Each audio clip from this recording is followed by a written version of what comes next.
கர்த்தருடைய பரிசுத்த நாமத்திற்கு மகிமை உண்டாவதாக. ஆண்டவருடைய வார்த்தை ஒவ்வொரு வாரமும் உங்களோடு கூட பகிர்ந்து கொள்வதில் மிகுந்த ஆசீர்வாதத்தையும் மகிழ்ச்சியும் அடைகிறேன். ஒவ்வொரு வாரமும் அவருடைய நாம மகிமைக்காக அவருடைய வார்த்தைகளை நாம் கேட்பது நமக்கு மிகுந்த ஆசீர்வாதம். வேதம் சொல்லுகிறது, மனுஷன் அப்பத்தினால் மாத்திரம் அல்ல, தேவனுடைய வாயிலிருந்து புறப்படுகிற ஒவ்வொரு வார்த்தையினாலும் பிழைப்பான். அதுதான் சத்திய வசனம் நமக்கு கூறுகிறது. அருமையான தேவனுடைய பிள்ளைகளை, வசனத்தின் மேலே ஆர்வம் உள்ளவர்களை தேவன் ஆஸ்வதிக்கிறார், வார்த்தையை நேசிக்கிறவர்களை ஆஸ்வதிக்கிறார். அதனால தான் ஆண்டவர் சொல்லும்போது சொல்றாரு, மனுஷன் அப்பத்தினால் மாத்திரம் அல்ல, சாப்பாட்டுனால ஒருத்தன் திருப்தி ஆகிறத விட அவருடைய வசனத்தினால் ஆஸ்வதிக்கப்படுகிறத மிகுந்த ஆசீர்வாதம்னு பைபிள் சொல்லுகிறது. அப்போ வசனத்துக்கு முக்கியத்துவம் கொடுக்கணும், தேவனுடைய வார்த்தைக்கு நாம் முக்கியத்துவம் கொடுக்கணும். தேவனுடைய வார்த்தை ஒவ்வொரு நாளும் நம்மளை தேற்றி நம்மை ஆசீர்வதிக்கிறது. இந்த நாளிலேயும் ஆண்டவருடைய வார்த்தை நம்மை தேற்றுவதாக. இந்த நாளிலும் அவருடைய வார்த்தையினாலே நாம் ஆசீர்வதிக்கப்படுவோம். நிச்சயமாக கர்த்தர் நம்மோடு கூட பேசுவாராக. அப்போஸ்தலர் நடபடிகள் 27ஆம் அதிகாரத்தை நாம் திருப்புவோம். அப்போஸ்தலர் நடபடிகள் 27ஆம் அதிகாரம் 23வது வசனத்திலிருந்து உங்களுக்கு நான் வாசிக்கிறேன். அப்போஸ்தலர் நடபடிகள் 27ஆம் அதிகாரம் 23லிருந்து உங்களுக்கு நான் வாசிக்கிறேன். ஏனென்றால் என்னை ஆட்கொண்டவரும் நான் சேவிக்கிறவருமான தேவனுடைய தூதனானவன் இந்த ராத்திரியிலே என்னிடத்திலே வந்து நின்று, பவுலே, பயப்படாதே, நீ ராயனுக்கு முன்பாக நிற்க வேண்டும். இதோ உன்னுடனே கூட யாத்திரை பண்ணுகிற யாவரையும் தேவன் உனக்கு தயை பண்ணினார் என்றார். ஆனபடினாலே மனுஷரே, திடமனதா இருங்கள், எனக்கு சொல்லப்பட்ட பிரகாரமாகவே நடக்கும் என்று தேவனிடத்தில் நம்பிக்கையாயிருக்கிறேன். பிரியமானவர்களே, எனக்கு சொல்லப்பட்ட பிரகாரமாகவே நடக்கும் என்று தேவனிடத்தில் விசுவாசமாயிருக்கிறேன், நம்பிக்கையாயிருக்கிறேன். பவுல் இந்த வார்த்தை எழுதும்போது என்ன நிலைமையில் அவர் எழுதுகிறார் என்பதுதான் ரொம்ப முக்கியமான ஒரு காரியம். ஏதோ சும்மா ஜாலியாக ஒரு இடத்துல உட்கார்ந்துக்கிட்டு இந்த வார்த்தைகள் எழுதலை. நல்ல ஏசி ரூம் போட்டு நல்லா சாப்பிட்டு நல்லா தூங்கி எந்திரிச்சு கர்த்தர் எனக்கு சொன்னதை செய்வார், அவர் மேலே நம்பிக்கையாக இருக்கிறேன்னு சொல்லலை. நீங்கள் கீழே மேலே வாஸ்து பார்த்தீங்கன்னா எவ்வளவு காரியம் அங்கே நடக்கிறது அப்படின்னு உங்களுக்கு தெரியும். பவுல் கைதியாக இருக்கிறான். பவுலை வேறு நாட்டுக்கு அவர்கள் கொண்டு போகிறார்கள், வேறு ராஜாவிடத்தில் வேறு தேசத்துக்கு எடுத்து கொண்டு போகிறார்கள். அவன் கைதியாக இருக்கிறான். தவறு செய்துவிட்டு அல்ல, சுவிசேஷத்தின் நிமித்தம் அவன் கைதியாக அவன் கப்பலில் எடுத்து கொண்டு வேறு தேசத்துக்கு கொண்டு போகிறார். கொண்டு போகும்போது அவர்கள் அந்த கப்பலில் பிரயாணம் பண்ணும்போது கப்பல் சேதங்கள் வருகிறது. கப்பலில் ஒரு பெரிய புயல் காற்று. அந்த காற்றுக்கு பெயர் 14வது வசனம் சொல்லுது, ஈரோக்ளியோன் என்று ஒரு காற்று, கடும் காற்று. ஈரோக்ளியோன் என்கிற ஒரு பெரிய புயல் காற்று அந்த கப்பலை சேதப்படுத்துவதற்கு வருகிறது. கப்பலில் இருக்கிற அத்தனை பேரும் அவர்கள் பட்ட பாடுகளை நீங்கள் கீழே வாஸ்து பார்த்தால் தெரியும். கடும் காற்று அந்த கப்பலை சேதப்படுத்த நினைத்தது. கடும் காற்று. காற்றுனா சும்மா சாதாரண காற்று அல்ல, கடுமையான காற்று வந்ததாம். இன்னைக்கு நம்ம ஒரு 5 நாட்களுக்கு முன்பதாக நம்முடைய ஊரில் ஒரு பெரிய மழை காற்று வந்தது. சில வீடுகள் இருக்கிற தகரமெல்லாம் தூக்கி கொண்டு போய் ரோட்டு பக்கத்தில் போட்டுருச்சு. சாதாரண ஒரு காற்று. ஏன்னா நம்ம இந்திய தேசத்தில் ஒரு சின்ன காற்று அடித்தா கூட அதுக்கு ஒரு பேர் வச்சுருவாங்க வானிலை ஆராய்ச்சியாளர்கள். ஆனால் அன்றைக்கு ஒரு காற்று அடித்தது, அது சொல்ல முடியாத அளவிற்கு அவர்களை சேதப்படுத்த நினைத்தது. கடும் காற்று அடித்தது. அடுத்த வசனம் சொல்லுகிறது, காற்றின் போக்கிலே கொண்டு போகப்பட்டோம்.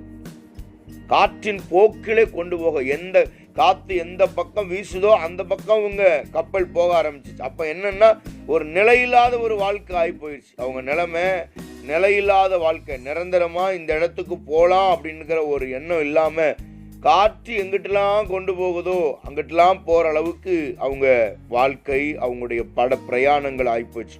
இன்னைக்கு நிறைய விசுவாசிகளுடைய நிலைமை அப்படிதான் இருக்கு. நாம வாழ்க்கையை நடத்துவதை விட வாழ்க்கை நம்மளை நடத்துது. அது என்னென்ன செய்தோ அதன்படிலாம் நான் வாழ்றேன், அப்படி சிலர் வாழ்றாங்க. அப்படி நம்ம வாழ்ந்துடக்கூடாது. விசுவாசிகள், தேவனுடைய பிள்ளைகள், தேவன் என்ன நடத்துறாரு, அவரு என்னதான் நடத்தணும், அவரு என்னை நடத்தணும், அவரு என்னை கொண்டு போகணும். காற்று போற பக்கம் இல்ல, துக்கமும் வேதனையும் கண்ணீரும் நம்மளை ஒரு பக்கம் கொண்டு போகுதுன்னா அந்த பக்கமா போகிறது கிடையாது.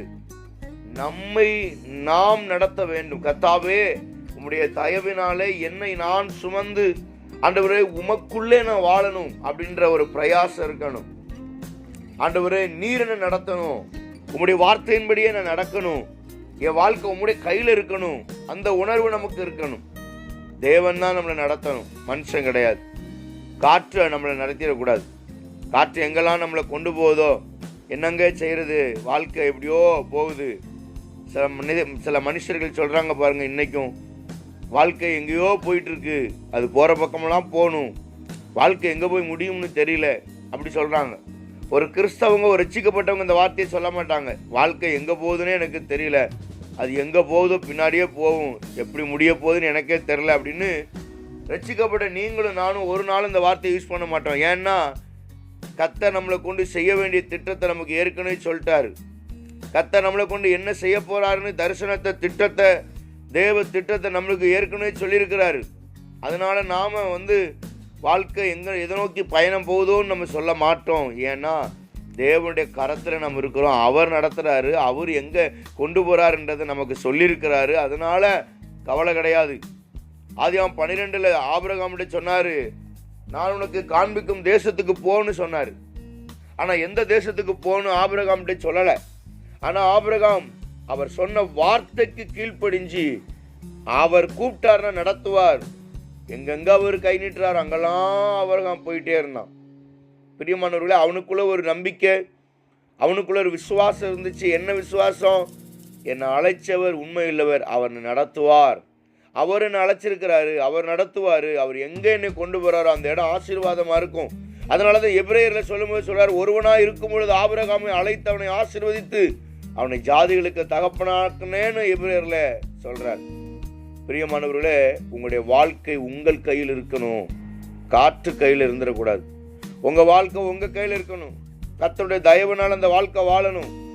யாரோ நடத்தக்கூடாது, நீங்க தான் உங்க வாழ்க்கையை நடத்தணும்.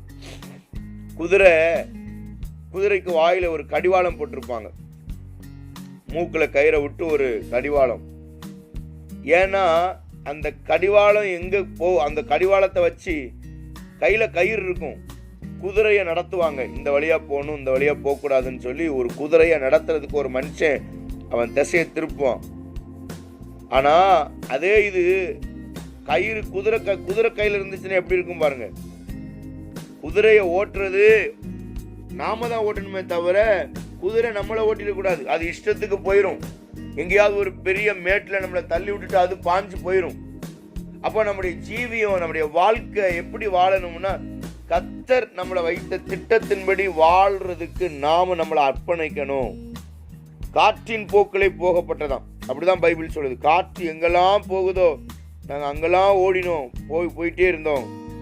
16 சொல்லப்படுது, அப்படி கிளவுதா எனப்பட்ட ஒரு சின்ன தீவின் ஒதுக்கிலே ஓடுகையில் வெகு வருத்தத்தோடு அப்படின்னு சொல்லுது, வருத்தத்தோடே படகை வசப்படுத்தினோம். வருத்தம், எவ்வளவு வருத்தம் நமக்கு இருக்கு பாருங்க.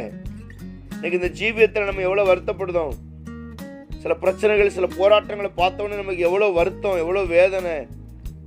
சில துரோகங்கள், சில மனுஷருடைய இழப்புகள், சில மனிதர்கள் செய்கிற வேதனையான காரியங்கள், அவைகள்லாம் பார்க்கும்போது மிக வருத்தம். இன்னைக்கு இந்த ஜெப நேரத்தில் இருக்கிற ஒவ்வொருவரையும் கூப்பிட்டு கேட்கணும், உங்க வருத்தம் என்ன இருக்கு, எவ்வளோ வருத்தமா இருக்கீங்க, ஏதாவது வருத்தம் இருக்கான்னு கேட்டா எனக்கு ஒண்ணுமே இல்லை, நான் நல்லா ஃப்ரீயா இருக்கோம்னு சொல்லுவாங்க. ஒவ்வொருத்தரும் ஒவ்வொரு வருத்தத்தை இன்னைக்கு அள்ளி எடுத்து போற்ற முடியும். ஏன்னா லட்சக்கணக்கான வருத்தங்கள் நம்முடைய உள்ளத்துல இருக்கு. ஊழியக்காரர் அப்படிதான், எங்களையும் அப்படிதான். எங்களுக்கு பல வருத்தங்கள், பல வேதனைகள் எங்க மனசுல அப்படியே அடைச்சு கிடக்கும். உங்கள்கிட்ட சொல்ல முடியாது, சபையில சொல்ல முடியாது, 4 பேருக்கு முன்னால எங்க வருத்தத்தை தெரிவிக்க முடியாது. இந்த வருத்தத்தெல்லாம் உள்ளேயே போட்டு தனியா ஜெபம் பண்ணும் போது எல்லாத்தையும் ஆண்டவர்கிட்ட கொட்டுவோம். ஆண்டவரே, இந்த வருத்தங்கள் இருக்கு. கண்ணை திறந்தா கண்ணீர் வரும். அப்போ இந்த அழுத்தங்கள், இந்த வேதனை, இந்த கண்ணீர் எல்லாம், அந்த வருத்தம் எல்லாம் யார்கிட்ட போய் சொல்றது? ஆண்டவர்கிட்ட தான் சொல்ல முடியும். மனுஷர்கிட்ட சொன்னா அவன் சொல்லி காமிப்பான். மனுஷன்ட்ட சொன்னா அவன் சொல்லி காமிப்பான், இவன் இவ்வளவு பெரிய பிரச்சனையில இருக்கான்னு. அதனால மனுஷன்டையும் சொல்ல முடியாது, ஆண்டவர்கிட்ட தான் சொல்லணும். ஆண்டவரே, எங்களை நீர் கண்ணோக்கி பாரும். வருத்தம். ஆனா ஒன்னே ஒண்ணு, உலகத்தாவுடைய வருத்தத்துக்கும் நம்ம வருத்தத்துக்கும் வித்தியாசம் இருக்கு. உலகத்தான் வருத்தப்பட்டானா அவனுக்கு ஆறுதல் சொல்லவும் அவனை கவனிக்கவும் ஆள் கிடையாது. மனுஷர்கிட்ட போய் சொன்னான்னா மனுஷன் 2 வார்த்தை சொல்ல, அப்படியா, சரி போப்பா பாத்துக்கலாம், எல்லா மனுஷனுக்கும் வர்றதுதானே அப்படின்னு சொல்லிட்டு அவன் அப்படியே 4 பேர்கிட்ட இந்த எப்படியாமன்னு சொல்லி அவனை கேவலப்படுத்திடுவான். ஆனா நம்முடைய வருத்தம் எப்படி? நாம வருத்தப்பட்டு தேவ சமூகத்தில் போகும்போது அவர் நம்முடைய வருத்தத்தெல்லாம் அவர் வாங்கிட்டு அவர் நமக்கு ஆசீர்வாதத்தையும் இளைப்பாறுதலையும் தருகிறார். அதனாலதான் பைபிள் சொல்லுது, வருத்தப்பட்டு பாரம் சுமக்கிறவர்களே எல்லாரும் இடத்துல வாருங்கள், நான் உங்களுக்கு இளைப்பாறுதல் தருவேன். அப்ப நம்ம வருத்தத்தை மாத்துறதுக்கு ஒரு இடம் இருக்கு. நம்ம வருத்தத்தை கேட்கறதுக்கு ஒரு நபர் இருக்கிறாரு. நம்ம கண்ணீரை துடைக்க ஒரு நபர் இருக்கிறாரு. உலகத்தான மாதிரி வருத்தத்துல சாகரவன் கிடையாது. ஆனா நான் வருத்தப்பட்டாலும் வருத்தத்தின் நடுவில் என்னை தேற்றுகிற, என்னை ஆசீர்வதிக்கிற ஒரு கர்த்தர் என்னோடு இருக்கிறார். அந்த தைரியம் நமக்கு இருக்கிறது. பிரியமானவர்களே, உங்களுடைய ஜீவியத்தில் வாழ்க்கையில எப்படி போகிறது? வருத்தம் இருக்கிறதா? உங்க வருத்தத்துக்கெல்லாம் ஆண்டவர் பதில் தர வல்லவராக இருக்கிறார். உங்க வருத்தத்தெல்லாம் ஆண்டவர் சரி செய்வதற்கு வல்லவராக இருக்கிறார். உங்க வருத்தம் எல்லாம் மாறும். வருத்தத்திலே நீங்கள் சாகிறதற்காக உங்களை ஆண்டவர் அழைக்கல. உங்க வாழ்க்கை எது நோக்கி போகுதோ என்பது அல்ல, என் வாழ்க்கை நடத்துகிறவர் கர்த்தர். அவர் எனக்கு என்ன சொன்னார் அது நடக்கும் என்கிற விசுவாசம் உங்களுக்கு வேணும். உலகத்தான் சொல்ற மாதிரி கிடையாது. டாக்டர் அதை சொன்னாரு, டாக்டர் இதை சொன்னாரு, டாக்டர் நாளைக்கு செத்துருவேன்னாரு, இன்னும் 24 மணி நேரம் டைம் கொடுத்துருக்காரு, அவ்வளோதான், எனக்கு கேன்சர் இருக்குது, எனக்கு ஒரு கட்டி இருக்கு, அது கேன்சரா இருக்குமோ, அது இப்படி இருக்குமோ, அப்படி இருக்குமோ. இது மனுஷன் நடத்துறது. ஆனா கர்த்தர் உங்களை நடத்துவார்னா உங்களுக்கு ஆணித்தனமான விசுவாசம் இருக்கும். என்ன வருத்தம் வந்தாலும், என்ன காத்தடிச்சாலும், என்ன புயலடிச்சாலும் என்னை நடத்துறதுக்கு ஒருவர் இருக்கிறார், எனக்கு பதில் தர ஒருவர் இருக்கிறார், என்னை ஆறுதல் படுத்த ஒருவர் இருக்கிறார், என் குடும்பத்தை, என் பிள்ளைகளை, என் மனைவி, என் கணவனை ஆறுதல் படுத்துறதுக்கு ஒருத்தர் இருக்கிறார். நான் எங்கேயோ போனவன் அல்ல, என்னை நடத்துகிறவர் கர்த்தர் என்கிற விசுவாசம் நமக்குள்ள இருக்கும். நம்ம நம்பிக்கை நமக்குள்ள இருக்கும். இந்த கூட்டத்துல, இந்த ஜெப நேரத்துல ஒருவேளை நீங்க வருத்தத்தோடு இன்னைக்கு காலையில இன்னைக்கு என்ன நடக்குமோ, இந்த காரியம் இருக்கு, அந்த காரியம் இருக்கு, நான் என்ன செய்ய போறேன்னு தெரியலையே அப்படின்னு ஒருவேளை இன்னைக்கு நீங்க இந்த ஜெபத்துல நின்றுட்டு இருந்தீங்கன்னா கர்த்தர் உங்களை பார்த்து சொல்றாரு, உன் வருத்தம் எல்லாம் மாத்துறதுக்கு தான் கர்த்தர் இருக்கிறார். வருத்தம் எல்லாம் மாறும், உன் வேதனைகள் மாறும். என்ன செய்ய போறோம்? பண தேவைகள், பிள்ளைகள் ஃபீஸ் காரியம், கணவனுடைய சுகத்துக்காக, பிள்ளையுடைய சுகத்துக்காக, படிப்புக்காக, ஒருவேளை பிள்ளைகளுடைய எதிர்கால வாழ்க்கைக்காக, திருமண காரியங்கள், குழந்தை காரியங்கள், அது என்னவா நீங்க நினைச்சு இந்த இடத்துல இருக்கீங்களோ கர்த்தர் சொல்றாரு, அவைகள் எல்லாம் கர்த்தர் உன்னை நடத்துவார், அவர் உன்னை ஆசீர்வதிப்பார், அவர் உங்களை பெருக பண்ணுவார். நீங்க அவர் மேல பாரத்தை வச்சிருங்க. பைபிள் சொல்லுது, கர்த்தர் மேல் பாரத்தை வைத்து விடு, கலங்கி தவிக்காத, அவர் உன்னை ஆதரிப்பார். நீதிமானை ஒருபோதும் தள்ளாட விட்டார், அவர் அழைத்தவரை தள்ளாட விட்டார், அவர் ரட்சித்தவர்களை தள்ளாட விட மாட்டார். நாம சொல்ற அவரை நேசிக்கிற பிள்ளைகள் ஒருபோதும் தள்ளாட மாட்டார்கள். கர்த்தரை நம்புகிற பிள்ளைகளை ஆஸ்வதிப்பார். உங்களுடைய தேவைகள் என்ன? வருத்தப்படாதீங்க. உங்க பிரச்சனைகள் என்ன? வருத்தப்படாதீங்க. உங்க கண்ணீர் என்ன? வருத்தப்படாதீங்க. அவர் உங்களுக்கு இளைப்பாறுதலை தருவார், அவர் உங்களை ஆற்றி தேற்றுவார். நீதிமானை ஒருபோதும் தள்ளாட விட மாட்டார்.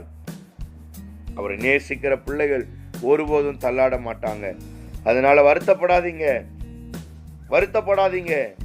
பவுல் பிரயாணம் பண்ணுகிற அந்த கப்பல் சொறி மணல் அதுல விழுவோம் என்று பயந்து, சொறி மணல்ல விழுந்துருவோன்னு பயந்தாங்களாம். சில விசுவாசிகளுக்கு பயம். இன்னைக்கு நமக்கும் சில நேரத்துல பயம் வருது பாருங்க. ஐயோ இப்படி ஆயிட்டா என்ன செய்வேன், இப்படி ஆயிட்டா என்ன செய்வேன். பாருங்க, ஒரு ஊர்ல ஃபுல்லா எல்லாருக்கும் மூளைக்காய்ச்சல் பரவிட்டு இருந்துச்சான். ஒருத்த பாஸ்டர்ட்ட ஓடி வந்து, பாஸ்டர் எனக்கு மூளைக்காய்ச்சல் வராம ஜெபம் பண்ணுங்க பாஸ்டர், எல்லாத்துக்கும் மூளைக்காய்ச்சல், எனக்கு மூளைக்காய்ச்சல் வராம எனக்காக ஜெபம் பண்ணுங்க அப்படின்னா. உடனே பாஸ்டர் சொன்னார, சத்தியமா உங்களுக்கு வராது பிரதர், உங்களுக்கு நிச்சயமா மூளைக்காய்ச்சல் வராது. நீங்க கவலைப்படாம இருங்க. அவருக்கு ரொம்ப சந்தோஷமா, ஐயோ பாஸ்டர் சொல்லிட்டாரு எனக்கு வரவே வராதுன்னு சத்தியமாட்டாரு. அப்போ அந்த ஆள் கேட்டாராம், எப்படி இவ்வளவு தைரியமா சொல்றீங்கன்னு கேட்டாராம். அதெல்லாம் மூளை இருக்கிறவனுக்கு தான் மூளை காய்ச்சல் வரும், உனக்கு வராது சாமி, நீ சந்தோஷமா இருந்தார். காரணம் என்னன்னா, ரட்சிக்கப்பட்டவன் அவிவிசுவாசப்படக்கூடாது. எழுத்த வீட்டில் காய்ச்சல் வரும், உன் வீட்டில் வராது. ஏன்னா உன்னை அழைச்சவர் உண்மை உள்ளவர். எழுத்தவன் தற்கொலை பண்ணி சாவான், உன் பிள்ளைகள் சுகமா இருப்பாங்க. அதுதான் முக்கியம். பக்கத்தில் இருக்கிறவன் தெரிஞ்சவனு வாழ்க்கையில விபத்து வரும், நாச மோசம் வரும், பெரிய பெரிய ஆபத்து வரும். அதனால எனக்கும் வந்துடக்கூடாதுன்னு பயப்படாதீங்க. உங்களுக்கு வராது. ஏன்னா உங்க அழைச்சவர் உண்மை உள்ளவர், உங்களை நடத்துறவர். நீங்க ரட்சிக்கப்பட்டிருக்கிறீங்க, கர்த்தர் உங்களோடு இருக்கிறாரு. அடுத்தவனுக்கு வர்ற பிரச்சனை உங்களுக்கு வரும்னு ஏன் நீங்க பயப்படணும்? காற்று சொறி மணலிலே நாம் சிக்கிக் கொள்வோம் என்று பயந்தார்கள். பயம் வந்துருச்சுன்னா உங்க வாழ்க்கை பிரச்சனை உண்டாயிரும். பயம்தான் பிசாசு தர்றது. முதல்ல எப்படி உங்களை அழிக்க முடியும்? பிசாசுக்கு தெரியும் எப்படி அழிக்க முடியும். இவனை பயம் காட்டிட்டோம்னா அழிச்சிடலாம். பேதுரு இயேசுவோடு போனா, அவன் தூரத்துல ஆண்டவர் வந்ததை பார்த்துட்டு, இயேசுவே நீரே ஆனால் இந்த ஜலத்துல நான் நடக்கலாமான்னு கேட்கிறான். ஆண்டவர் சொல்றாரு வான்றாரு. எந்த கடவுளாவது அப்படி சொல்ல முடியுமா? இறைவன் செய்கிறத தொண்டர்கள் செய்ய முடியுமா? ஆனா ஆண்டவர் சொல்றாரு, கூடவே இருந்த சீசனுக்கு சொல்றாரு, வா நடக்கலாம் வான்றார். உடனே அவன் ஜலத்தின் மேல் நடந்தான். இயேசுவை பார்க்கிற வரைக்கும் பயம் இல்லை. இயேசுவை பார்த்துட்டு நடக்கிற வரைக்கும் அவனுக்கு பயம் இல்லை, பயம் வரல. ஆனா எப்போ உலகத்தை பார்க்க ஆரம்பிச்சானோ பயம் வந்துருச்சு. விசுவாசிகளே, நம்முடைய ஜீவியத்துல பயம் வந்துருச்சுன்னா பிசாசு நம்மளை அணுவணுவா கொஞ்சம் கொஞ்சமா கொன்றுவான், கொஞ்சம் கொஞ்சமா அழிச்சிருவான். பயம் வரவே கூடாது. ஊழியக்காரங்க நாங்க பிசாசு வரட்டும் போது நாங்க பயந்துட்டோம்னா பிசாசு ஜெயிச்சிருவான், பிசாசு எங்களை மேற்கொண்டுருவான். அதனால பயப்படவே கூடாது. ஏன்னா உலகத்தில் இருக்கிறவனை விட உங்களில் இருக்கிறவர் பெரியவர்னு சொல்லியிருக்காரு. என்னோடு இருக்கிறவர் பெரியவர். நான் பயப்பட மாட்டேன். காசு பணத்துக்கு பயப்பட மாட்டேன், சொத்து சுகத்துக்கு பயப்பட மாட்டேன், ஆபத்துகளுக்கு பயப்பட மாட்டேன், எங்களுக்கு விரோதமா எழும்புகிற மனுஷர்களுக்கு பயப்பட மாட்டேன். ஏன்னா எங்களை அழைத்தவர், எங்களை ரட்சித்தவர், எங்களை நடத்துகிறவர், எங்களை பயப்பட விடாம கர்த்தர் பாதுகாப்பார். அதே கப்பல்ல தான் பவுல் இருக்கிறாரு. பவுல் பயப்படல. அதே கப்பல்ல தான் பவுலும் பிரயாணம் பண்றாரு. கப்பல்ல பயந்துகிட்டு அவர் உட்காரல. அப்ப விழுவோம் என்று பயந்து பாய்களை இறக்கி விதமாய் கொண்டு போகப்பட்டார்கள். மேலும் பெரும் காற்று மழையில் நாங்கள் மிகவும் அடிபட்டபடினால் மறுநாளில் சில சரக்குகளை கடலில் எறிந்தார்கள். சரக்குகளை கடலில் எறிந்தாங்களாம். நீங்க கப்பல்ல வேலை பார்க்குறவங்க இருந்தா உங்களுக்கு தெரியும், அல்லது கப்பல்ல பிரயாணம் பண்றவங்க இருந்தா தெரியும். இப்போ ஒவ்வொரு நாட்டுக்கு போறாங்கன்னா இந்த நாட்டில் நம்ம பிள்ளைகளுக்கு பிடிச்சதை கொஞ்சம் வாங்குவாங்க. வாங்கி சில சரக்குகளை வாங்கி வைப்பாங்க, சில பொருட்களை வாங்கி வைப்பாங்க. அல்லது பிரயாணம் பண்ணி போற கப்பல்ல சில பொருட்களை ஏற்றிட்டு போவாங்க, சில ஜாமான்களை ஏற்றிட்டு போவாங்க.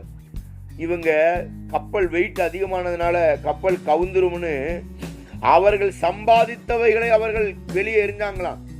அவங்க கப்பல் சரக்குகளை, அவர்கள் கொண்டு போக வேண்டிய பொருட்களை, அவர்கள் கையினாலே அவர்கள் சம்பாதித்த பொருட்களை எடுத்து கடலில் எறிந்தார்களாம். அருமையான தேவன், இதுக்கு என்ன ஆவிக்குரிய அர்த்தம்? சில நேரங்கள்ல நாம பாவத்துக்கு அடிமையாகி மனுஷன் நம்மளை நடத்துற போக்கில் நம்ம போறதுனால நிறைய நாம ஜெபம் பண்ணி வாங்கின நிறைய ஆசீர்வாதங்கள் எல்லாம் வெளியே எரியிற நிலைமை. கிருபாவரங்களை, தேவன் தந்த கிருபைகளை, தேவன் தந்த ஆசீர்வாதங்களை நாமளே தூக்கி எறிகிறோம், நாமளே தூக்கி எடுத்து எறிகிறோம். ஏன்னா நம்ம வாழ்க்கை நம்ம கையில இல்லாததுனால, வாழ்க்கை தேவ கையில இல்லாததுனால, வாழ்க்கையில ஜெபம் இல்லாததுனால, வாழ்க்கையில தேவ பிரச்சனை இல்லாததுனால தன்னுடைய பொருட்களை, சரக்குகளை தன் கையினாலே எடுத்து எறிந்தார்களாம். அவங்களே எடுத்து எறிந்தாங்கன்னு பைபிள். சரக்குகளை கடலில் எறிந்தார்கள். 3 நாளிலே கப்பல் தடவாளங்களை எங்கள் கைகளினாலே எடுத்து எறிந்தோம். அடுத்து எறிறாங்க. கப்பல்ல இருக்கிற முக்கியமான பொருட்களை எடுத்து எறிறாங்க. நம்ம செத்துருவோம், நம்ம அழிஞ்சு போயிடுவோம், நம்ம காப்பாற்றப்படணுமே, உயிர் தப்பணுமே. உயிர் தப்புறதுக்காக அவங்க வச்சிருந்த அத்தனை பொருட்களையும் தூக்கி வெளியேறாங்க. சில நேரங்களில் நம்முடைய ஜீவியத்தில் அப்படி இருக்கிறதா?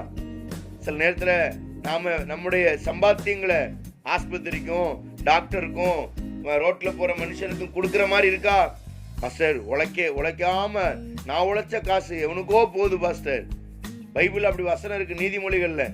கர்த்தருக்கு பயப்படாதவன் அவன் என்ன செய்வானா? தன்னுடைய உழைப்பை அடுத்தவன் சாப்பிடுவானா? பைபிள் சொல்லுது, அவனுடைய உழைப்பை புறத்தியான் அனுபவிப்பான் அப்படின்னு நீதிமொழிகள் எழுதுறாரு. புறத்தியான். ஆனா தேவனுக்கு பயந்தவனுக்கு கர்த்தர் சொல்றாரு சங்கீதத்துல, அவன் தன் கைகளை பிரயாசத்தை சாப்பிடுவான், பாக்கியமும் நன்மை உண்டாயிருக்கும். அப்போ ஆண்டவருக்கு பயந்தவன் என்ன செய்வானா? தான் உழைப்பை தான் சாப்பிடுவான், தன் பிள்ளைகள் சாப்பிடும். ஆனா துன்மார்க்கன் உழைப்ப ரோட்ல போறவன் சாப்பிடுவான், புறத்தியான் சாப்பிடுவான், அடுத்தவன் சாப்பிடுவான். அப்போ ஒரு ஜீவியத்துல ஒரு மனுஷனுடைய வாழ்க்கையில எப்படிப்பட்ட வார்த்தைகளை நம்ம அறிக்கையிடணும்னு பாருங்க. ஆனா கப்பல்ல சேதங்கள் எப்படி வந்திருக்குதான்? தன்னுடைய உழைப்ப தான் சம்பாதித்ததை தான் பிள்ளைகளுக்கு தான் மனைவிக்கு கஷ்டப்பட்டு சம்பாதித்தது தானே எடுத்து கப்பல்ல எரிகிற அளவுக்கு கப்பல் சேதம் உண்டானது. அருமையான தேவனுடைய பிள்ளைகளே, இனி தப்பி பிழைப்போம் என்கிற நம்பிக்கை முழுமையும் அற்று போயிற்றுன்னு 20வது வசனம் சொல்லுது. தப்பி பிழைப்போம் என்கிற நம்பிக்கையே இல்லையா? அவ்வளவுதான், முடிஞ்சிருச்சு நம்ம வாழ்க்கை, நம்ம முடிஞ்சோம், இனி நம்ம பிழைக்க முடியாது அப்படின்னு தப்பி பிழைப்போம் என்கிற நம்பிக்கையே இல்லையா? ஒருவேளை இந்த காலவேளையில உங்க ஜீவியத்தை, உங்க வாழ்க்கையை, உங்க குடும்பத்தை குறிச்சு நம்பிக்கை இல்லாம இருந்தா இன்னைக்கு கர்த்தர் அந்த நம்பிக்கையை உங்களுக்கு தருவாராக. உலகத்தான் நம்பிக்கையே கிடையாது, அவனுக்கு வாழ்றதுல நம்பிக்கை இல்லை. கிறிஸ்துவுக்குள்ள வாழ்ற நமக்குத்தான் ஒரு நம்பிக்கை இருக்கிறது. மறுஜென்மம், இன்னொரு வாழ்க்கை கர்த்தர் பரலோகத்துல வச்சிருக்கிறார் என்கிற நிச்சயம் நம்பிக்கை இருக்கிறது. இன்னைக்கு செத்தாலும் நான் பரலோகத்து ராஜ்யத்துக்குள்ள எழுந்து போவேன்ற ஒரு நம்பிக்கை உங்களுக்கு எனக்கும் இருக்கிறது. ஆனா அன்னைக்கு தேவனுடைய பிள்ளையா இருக்கிற பவுல் அந்த கப்பல்ல பிரயாணம் பண்ணும்போது எல்லாருடைய நிலைமை என்ன?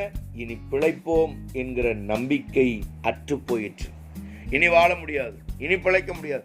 ஒருவேளை நீ வாழ முடியாது, பிழைக்க முடியாது, என்ன ஆக போதுன்னு சொல்லி ஒருவேளை கேள்விக்குறியோடு இந்த ஜெபத்துல நீங்க இருந்தீங்கன்னா கர்த்தர் உங்களை பார்த்து தான் இன்னைக்கு காலையில சொல்றாரு. உங்களை பார்த்து தான் தனிப்பட்ட முறையில நீங்க என்னென்ன காரியத்தை வச்சு நீங்க நம்பிக்கை இல்லாம அழுதுட்டு இருக்கீங்களோ கர்த்தர் சொல்றாரு, நம்பிக்கை வைங்க, நம்பிக்கை வைங்க. உன்னை நான் அழிக்க மாட்டேன், உன்னை அழிக்க நினைக்கிற ஜனங்கள் முன்ன உன்னை ஆசீர்வதிப்பேன். நீ தப்பி பிழைப்போம்னு நம்பிக்கையே இல்லாம இருக்காத. எந்த தீங்கு வந்தாலும் உன்னை நான் தப்பிப்பேன், ஏன்னா என் உள்ளங்கையில உன்னை வரைஞ்சிருக்க. நீ கவலைப்படாத. பவுலாகிய பரிசுத்தவான் இருக்கும்போது ஏன் நீ கவலைப்படுற?